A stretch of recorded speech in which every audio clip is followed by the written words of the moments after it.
सन 1891 की बात है। मध्य प्रदेश के छोटे से गांव महू में एक बच्चा पैदा हुआ जिसका नाम रखा गया भीमराव। उनके पिता सेना में सूबेदार थे, लेकिन वे एक अस्पृश्य यानी अछूत माने जाने वाले महार जाति से थे।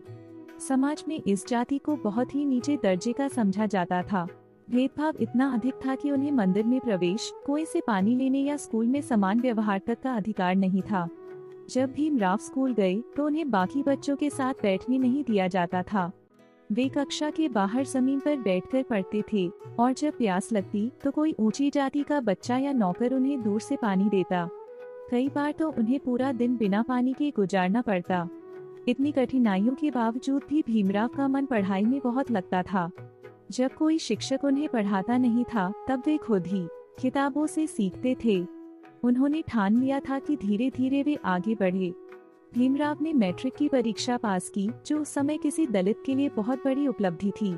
आगे की पढ़ाई के लिए उन्हें अमेरिका की कोलंबिया यूनिवर्सिटी से छात्रवृत्ति मिली। इसके बाद लंदन से कानून की पढ़ाई पूरी की।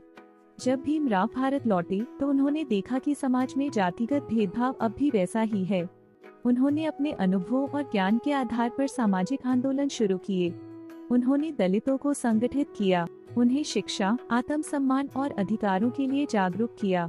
उन्होंने कहा, जो पढ़ा लिखा है वह ही आगे बढ़ सकता है।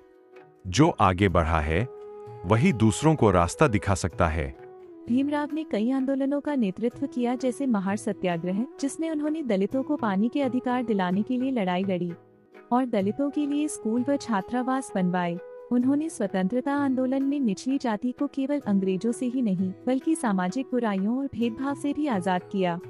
जब भारत स्वतंत्र हुआ तो डॉक्टर अंबेडकर को भारत के संविधान निर्माण समिति का अध्यक्ष बनाया गया। उन्होंने एक ऐसा संविधान बनाया जो सभी नागरिकों को समानता, स्वतंत्रता, न्याय और बंधुत्व का अधिकार देता है। उनके संविधान में यह स्पष्ट रूप से लिखा गया कि जाति, धर्म, लिंग या जन्म के आधार पर कोई भेदभाव नहीं किया जाएगा। उन्होंने आरक्षण व्यवस्था लागू कर दलितों और पिछड़ों को शिक्षा तथा नौकरी में उचित प्रतिनिधित्व देने का प्रयास किया। अपने जीवन के अंतिम वर्षों में डॉक्टर अंबेडकर ने महसूस किया कि जाति व्यवस्था का अंत केवल सामाजिक और आध्यात्मिक बदलाव से ही संभव है। उन्होंने 14 अक्टूबर 1956 को बौद्ध धर्म अपना लिया। 6 दिसंबर 1956 को उनका निधन हो गया, लेकिन उनका विचार और संघर्ष आज भी लोगों को प्रेरित करता है। सीख: डॉक्टर भीमराव अंबेडकर का जीवन हमें सिखाता है कि अगर इरादे मजबूत हों तो गरीबी, भेदभाव या कोई भी बाधा हमारे रास्ते को नहीं रोक सकती। मैं उस धर्म को मानता हूं जो स्वतंत्रता, समानता और भाईचारा सिखाता है।